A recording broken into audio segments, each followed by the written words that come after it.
राम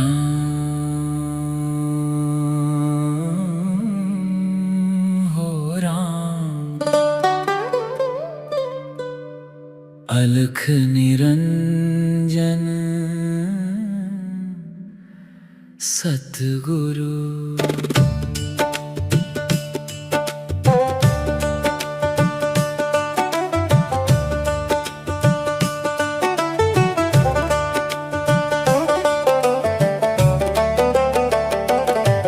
काले के अइला रे मनवा, काले के जइबा हो। माटी के देहिया माटी हो जाई, नेह कहाँ धरइबा हो।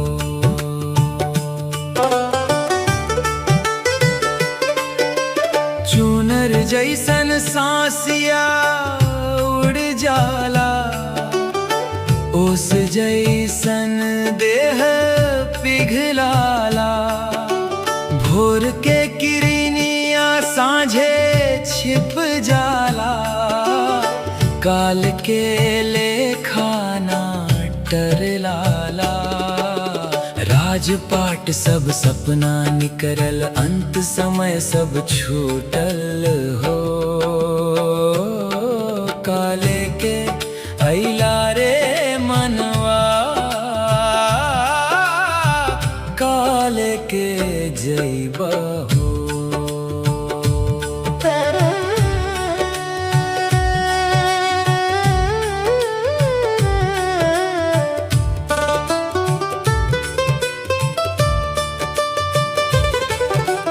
धनवा के मदवा आँखी अंधियावल, मोह के डोरिया कसी बांधल। झूठ के मेला लागल जग में, सांच अकेले राह निहारल। नाम बिनाई नैया डोले, भंवर बीच से अटकलब हो। काले के अइला रे मनवा, काले के जइबा हो।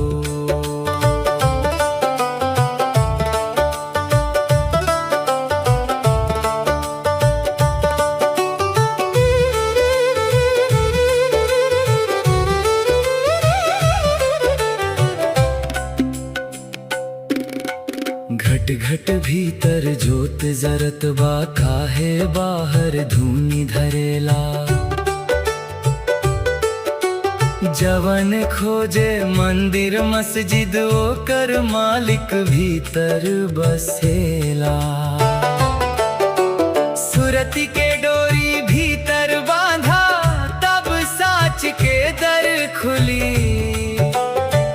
गुरु कृपा के जोत जरत ही माया आपे झरी। गंगा बहेला मन के भीतर, प्रेमे सबसे पावन नीर।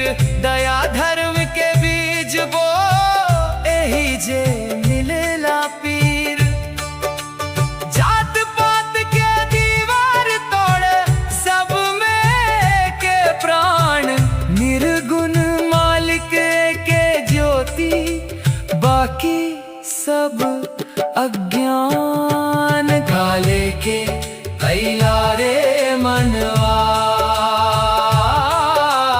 काले के जइबा हो।